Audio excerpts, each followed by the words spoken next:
नहमदुहु व नुसल्ली अला रसूल करीम अम्मा बाद।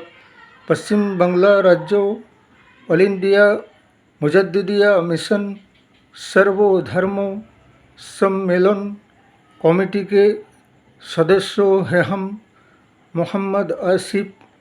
इसके अलावा सर्व भारतीय जातीय कांग्रेस नेशनल इंडिया गठबंधन पश्चिम बंगला राज्य कांग्रेस कमेटी के सदस्य हैं हम हिंदू मुस्लिम सिख ईसाई जैन क्रिश्चन आदिवासी दलित हम सब है भाई भाई।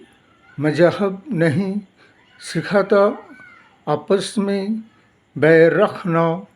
हिंद है हम, ये वतन है हमारा। इसे कहते हैं कि अंधेरी नगरी चौपट राजा भ्रष्टाचार राजा भ्रष्टाचार प्रजा। 100 में से 99 है बेईमान, फिर भी कहते हैं हम सब है ईमानदार। जब गद्दार और बेईमानों के हाथ में शासन और राजगद्दी आ जाता है तो फिर शासन का तो दुर्व्यवहार होता ही है। इसलिए कि ये लोकतंत्र का दुश्मन, इंसानियत का दुश्मन, संविधान का दुश्मन, जाति का दुश्मन और धर्म का दुश्मन। इसलिए कि ये बीजेपी के जितने भी लीडर और नेता मंत्री और इनके कर्मी समर्थक हैं, ये सब अधर्मी शख्स है। ना तो अपने धर्म का सम्मान करना जानते हैं, ना ही दूसरे के धर्म का सम्मान करना जानते हैं।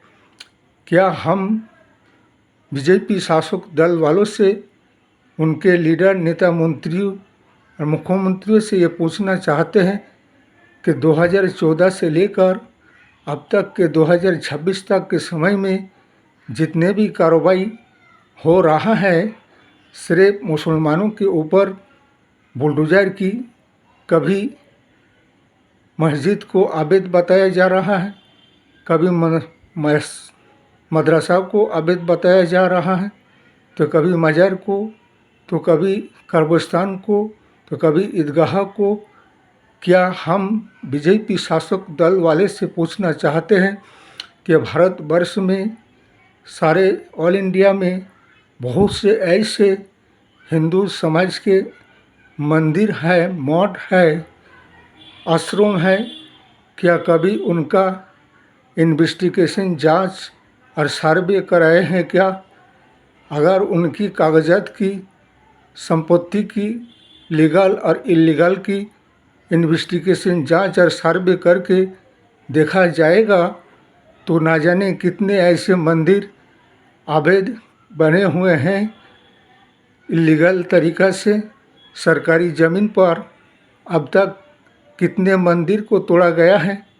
सिर्फ मुसलमानों के मस्जिद, मदरसा, इनके पास हर तरह से प्रमाण, डॉक्यूमेंट, सबूत होने के बावजूद में भी उन्हें उनकी बात को हाई कोर्ट, सुप्रीम कोर्ट तक रखने का मौका भी नहीं दिया जाता है और ना ही उनकी बातों का आइन कानून प्रशासन, जिला कलेक्टर और पंचायत समिति, ना उनकी कोई बातों का सुनवाई होता है और ना ही हाई कोर्ट और सुप्रीम कोर्ट में मुसलमानों को उनकी कागजात पेश करने और अपने बात रखने की समय दिया जाता है, बल्कि झूठ मूठ के इल्ज़ाम लगाकर उस पर बुलडोजर की कार्रवाई किया जाता है। ये सब नहीं चलने वाला है। इसलिए हमारे सारे ऑल इंडिया मुस्लिम संगठन, जमात उलमा हिंद, जमात उलमा Deoband, all India Muslim personal law board, इसके अलावा दीगर हमारे जितने भी इस्लामिक संगठन हैं, हमें मस्जिद बचाओ, मदरसा बचाओ, कब्रिस्तान बचाओ, ईदगाह बचाओ और मजार बचाओ। हमारी स्वाधीनता आज़ादी हमें चाहिए। और हम हक और इंसाफ के लिए आवाज़ उठाते हैं।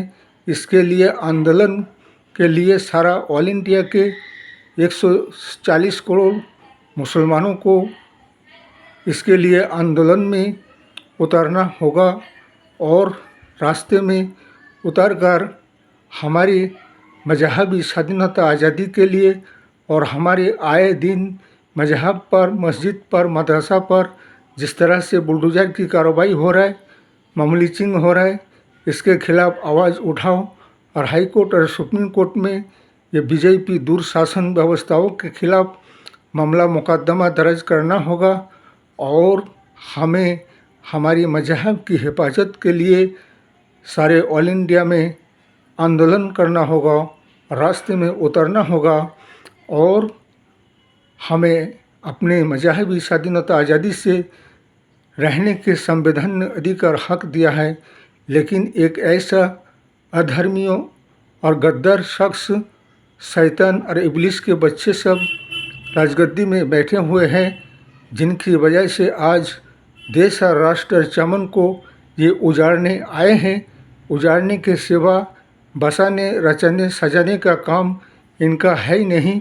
इसलिए हमारे हाई कोर्ट और सुप्रीम कोर्ट के जजमेंटों से भी यही कहना कि बुलडोज़र के कार्रवाई पर स्टे लगाया जाए, चाहे वो मस्जिद हो, मदरसा हो या मज़र हो या कब्रिस्तान हो या ईदगाह हो या किसी की दुकान हो या किसी की मकान हो, अवैध कहकर और उस पर बुलडोज़र की कार्रवाई कर दिया जाता है। ना ही उसकी कोई सुनवाई किया जाता है, ना उसकी इन्वेस्टिगेशन जांच होता है और ना ही अदालत तक उनको उनकी कागजात बात रखने का मौका दिया जाता है।